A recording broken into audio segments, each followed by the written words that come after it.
ભાભી આજે શું બનાવો છો તમે? આજે બનાવું છું પાણીપુરી. તો ચાલો ફટાફટ બનાવી લઈએ. તો આપણે સૌથી પહેલા પાણી બનાવશું.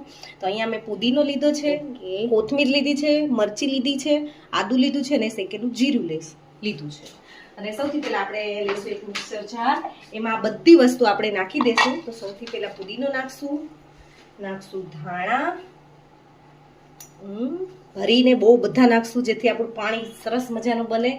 અહીંયા નાખશું મરચી, શેકેલું જીરું નાખશું અને નાખશું આદુ. અને આ બધી વસ્તુને આપણે પીસી લેશું. તો અહીંયા પીસાઈ ગયું છે. તો મેં લીધું છે ઠંડુ પાણી. તો સૌથી પહેલા આપણે જે પેસ્ટ બનાવી હતી એ નાખી દઈશું.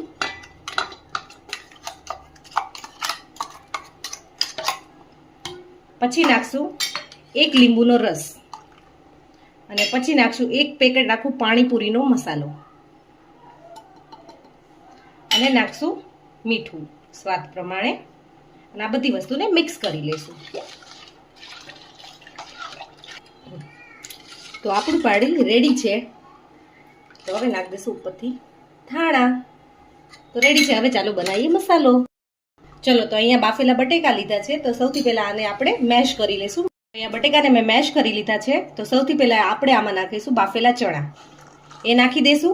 પછી નાખી દઈશું અહીંયા મેં બનાવી છે કોથમીર, પુદીનો, મરચી અને આદુ એની પેસ્ટ બનાવી છે અને એકદમ થીક બનાવી છે, જાડી. એમાં બહુ પાણી નહીં નાખવાનું. એ મેં પેસ્ટ બનાવી છે એ આપણે આમાં નાખી દઈશું ફટફટ જલ્દી. અને નાખશું પાણીપુરીનો જે મસાલો આવે છે કાળો એ નાખ્યો છે. અને થોડોક પાણીપુરીનો બીજો મસાલો આવે છે પાણીનો એ થોડોક આપણે નાખશું આમાં. અને સ્વાદ અનુસાર મીઠું નાખી દઈશું.